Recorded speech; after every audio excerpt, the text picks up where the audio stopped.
Você está ouvindo agora O Raio Acertou, o seu podcast semanal sobre jornalismo narrativo. Em nossa pauta, a principal notícia é você.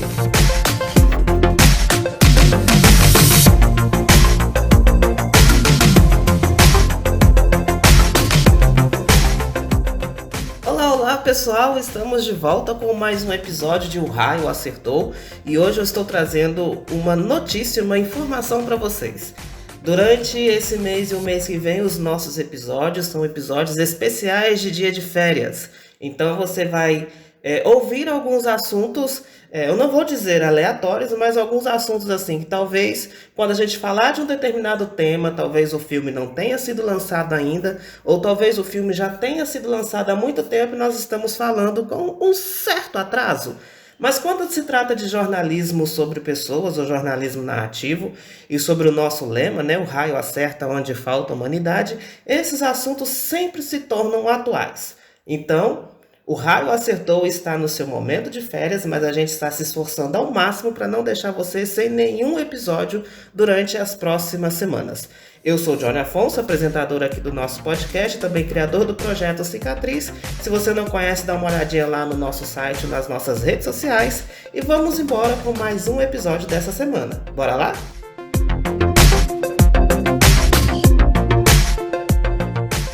Para inaugurar este momento de férias, nós não poderíamos deixar de tocar no assunto Marvel Studios.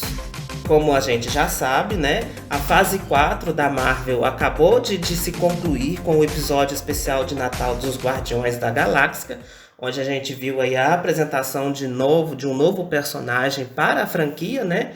O volume 3 vai chegar no ano que vem. E nós gostaríamos de fazer assim uma análise sobre o que foi essa fase e os possíveis temas onde o raio acerta, onde falta a humanidade nesse quesito. É importante a gente mencionar que a fase 4 é uma das fases mais criticadas até o momento pelo público, pela crítica. E recentemente nós vemos, né, notícias aí nas redes sociais que o Kevin Feige e toda a Marvel Studios estava repensando sobre a próxima fase, sobre a fase 5, né? De mudar algumas coisas, inclusive mexer na cronologia dos seus lançamentos. Não sei se isso é saudável, né? Eu reconheço que algumas críticas que foram levantadas, elas fazem sentido, mas de um ponto de vista comercial. Mais de um ponto de vista do entretenimento ali, da marca, do vender mais, da qualidade, etc e tal. Do ponto de vista da narrativa, é uma das melhores e mais importantes fases da Marvel Studios. Por quê? As suas produções, as suas mais das 10 produções desse estúdio, dessa fase, se eu não me engano foram 15 ou 16 produções, entre lançamentos no cinema e lançamentos no streaming, é uma das fases que mais tocou em questões humanas, em questões afetivas, em comportamentos sociais e humanitários, que outras fases não tinham tocado ainda. Por que essa fase ela caiu no gosto do público, ela caiu nas críticas? Porque tocou em feridas, porque tocou em cicatrizes que o público não estava acostumado a ser questionado. Começando de trás para frente, por exemplo, se a gente tocar lá na série da She-Hulk, por exemplo, assim como Miss Marvel, assim como o Gavião Arqueiro, que apresentou a Kate Bishop como a sucessora, né, do legado do Arco e Flecha, nós vemos aí protagonismo de mulheres fortes e que isso mexe nas estruturas sociais. Por que She-Hulk foi tão judiada? Por que She-Hulk não foi tão bem aceita pelo público? Porque o nome Hulk é um nome masculino. O nome Hulk é um nome que demonstra poder, força, garra, raiva. E para a crítica, para o público, isso não cai bem. né? Infelizmente, She-Hulk sofre com um estigma injusto social, né? Nós não estamos acostumados a ver uma mulher mandando no mundo, a ver uma mulher heroína, a ver uma mulher guerreira, a ver uma mulher presidente da República, por exemplo. Nós não estamos acostumados com isso. E quando a gente força essa visão, o público sente, a humanidade sente, a sociedade sente. E ela tenta de todas as formas romper com essa ideologia que nós estamos tentando, ou que os estúdios estão tentando construir. Gente, a Marvel Studios, o Kevin Feige, tentou da melhor forma possível colocar, inserir novas culturas, inserir novos personagens, inserir uma diversidade, representatividade na fase 4. Desde WandaVision até o último Guardiões da Galáxia, por exemplo, nós vemos aí cultura egípcia, né, como nós vimos em Cavaleiro da Lua, que foi outra série também muito criticada, muito julgada. Nós vimos um protagonismo negro com o Falcão e o Soldado Invernal. Nós vimos representação feminina desde a Feiticeira Escarlate até o filme solo da Viúva Negra, que caiu na fase 4, né? Em Eternos, por exemplo, o filme Eternos é uma verdadeira carta de amor à humanidade, né? Porque ele passeia por todas as culturas. Temos a inclusão de novos gêneros humanos no filme. A própria Miss Marvel, que toca lá na cultura paquistanesa, né? O Kevin Feige tenta de todas as formas, na fase 4, inserir uma nova visão para o mundo dos heróis.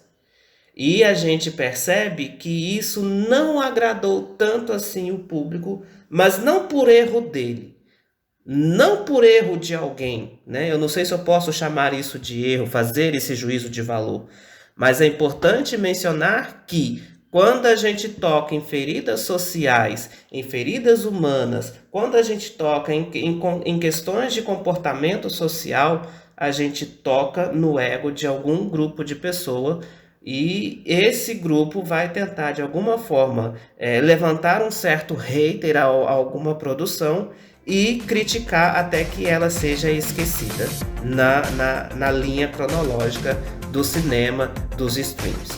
Esse assunto a gente vai desatar, a gente vai abordar um pouco mais na segunda parte desse nosso podcast.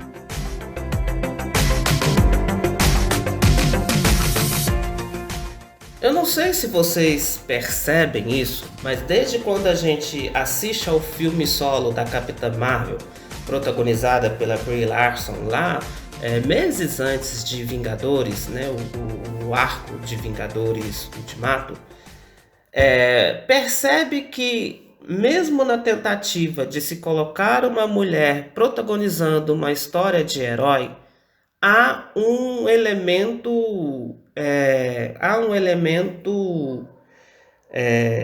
por trás para justificar a presença de uma mulher, a presença de uma representatividade feminina num filme como esse, né? Vou citar o exemplo de Capitã Marvel. Por que Capitã Marvel foi lançado 2 meses antes de Ultimato? Porque os estúdios entenderam que se eles lançassem um filme de uma protagonista mulher, heroína, uma das heroínas mais fortes das suas histórias em quadrinhos, lançado sem nenhum outro propósito por trás, ele não obteria tanto sucesso como foi lançado meses antes de Ultimato. Por quê?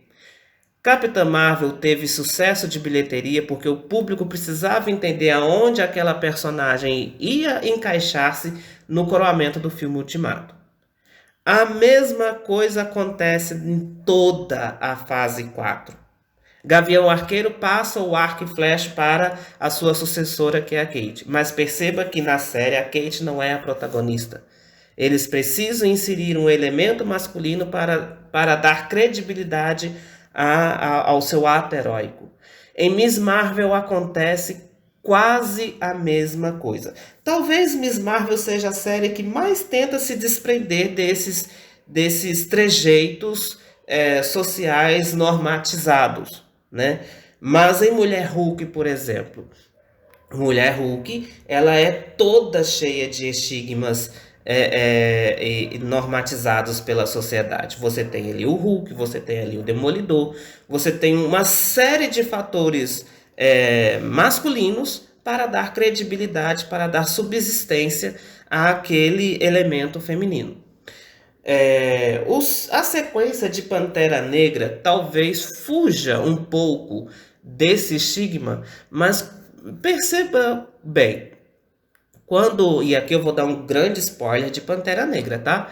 Quando a Shuri toma a erva lá do poder, a erva coração, para obter os poderes do Pantera Negra e visita os seus ancestrais, quem que ela vê nessa visita? Ela vê o Killmonger. Então, é uma figura masculina que ela vê, né? E eu acho que aquela cena ali poderia ter sido muito mais bem trabalhada. Para falar a verdade, o filme Pantera Negra 2 ele é cheio de problemas. Mas aquela cena ali poderia ter sido muito mais bem trabalhada para que esse estigma masculino não fizesse, não ganhasse os holofotes como ganhou, né? Então, a Shuri, como a nova Pantera Negra, ela sofre esse estigma normativo da sociedade de que a mulher só está ali para dar calço a uma figura masculina. Você vê isso em Pantera Negra, você vê isso muito forte em Mulher Hulk, você vê isso em Thor, Amor e Trovão. Miss Marvel talvez foge um pouco desta lógica, tá? Eu reassisti Miss Marvel para ver se eu encontrava esse estigma, eu não encontrei, né? Mas talvez tenha, mas eu não consegui enxergar. Se você tiver visto algum elemento normativo dessa sociedade masculina, você pode contar pra gente pelas redes sociais.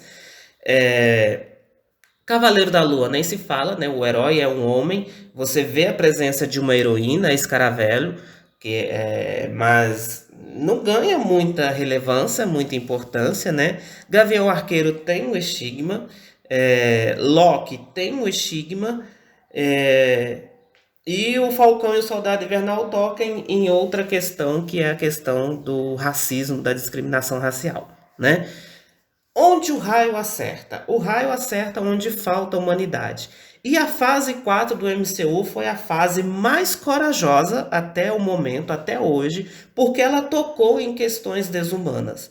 Ela tocou em questões sociais que a Marvel está muito atrasada para fazer isso. Ela fez isso com um atraso histórico muito grande, né? E tocou nisso muito bem. As críticas, o que os haters levantam nas redes sociais hoje em relação à fase 4, em relação à qualidade de produção, né?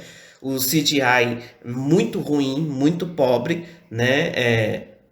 Mas em questão de narrativa, em questão de história, em questão de contexto, é a melhor fase até agora. É a fase que tem narrativas, é a fase que tem história, não que as outras não tenham, mas aqui ela foge do padrão. Ela toca em questões que se justificam ao decorrer das suas temporadas. É importante nós voltarmos lá em WandaVision, porque em WandaVision nós vemos um protagonismo feminino importante, né? Nós vemos a inserção da Monica Rambeau, né? Como a possível futura heroína do MCU. O Arif, que eu não falei na primeira parte, é a primeira animação do MCU. E infelizmente o Arif, a primeira temporada ela se encerra não rompendo com as antigas premissas de heróis, né? O Falcão e o Soldado Invernal traz o protagonismo de um Capitão América negro, e isso também mexe com as feridas da sociedade, e tem que mexer, tem que tocar. Se alguma coisa não está condizente com aquilo que a sociedade vive, é preciso mexer, é preciso mostrar que existe um outro lado, existe uma outra cultura, existem outras pessoas que pensam diferentes, que vivem diferentes, que são diferentes, e nem por isso elas deveriam ser esquecidas nas calçadas da sociedade. O raio acertou, o raio acerta onde falta a humanidade. E a fase 4 tocou em muitas questões desumanas que nós precisamos refletir. Como tarefa de casa nessas férias, aconselho vocês a reassistir toda a fase 4 do MCU, mas com esse novo olhar. Se esqueça um pouquinho das técnicas, dos efeitos visuais, do CGI, que isso existiu, existiu sim, né? Eles talvez estejam um pouco piores. Eu ouso dizer que a Marvel ainda não aprendeu a fazer série de TV. Ela precisa aprender a fazer isso. O Kevin Feige precisa contratar pessoas que entendam de televisão, porque ele não entende. Ele entende de cinema e faz cinema muito bem. Mas ele precisa de ter ao seu lado pessoas que entendam de televisão e que façam televisão muito bem, né? Mas a fase 4 é a fase mais bem trabalhada no quesito questões sociais, no quesito de humanidade, porque ela toca em feridas, ela toca em cicatrizes humanas que precisam ser remexidas, que precisam ser incluídas no contexto dos super-heróis, nas rotinas, nas narrativas dos super-heróis. Porque todos nós temos um poder, todos nós somos humanos e todos nós temos a condição de transformar o mundo, de transformar a comunidade onde a gente vive. O raio acerta onde falta humanidade. No nosso jornalismo, a principal pauta é você. Obrigado por ter nos acompanhado em mais um episódio nesta semana. Como eu disse para vocês, os próximos episódios serão episódios especiais de férias. Hoje nós escolhemos falar desse coroamento da fase 4 do MCU. Temos muitos assuntos para contar para vocês, mas nós vamos gravando aí aos poucos para que vocês não fiquem sem o que ouvir no mês de janeiro aí nos nossos episódios de férias, tá bom? Um grande abraço e estaremos juntos na próxima semana. Até mais!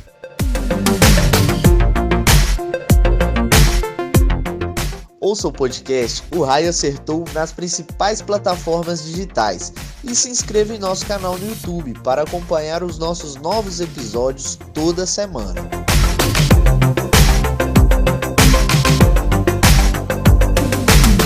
O Raio Acertou. Em nossa pauta, a principal notícia é você.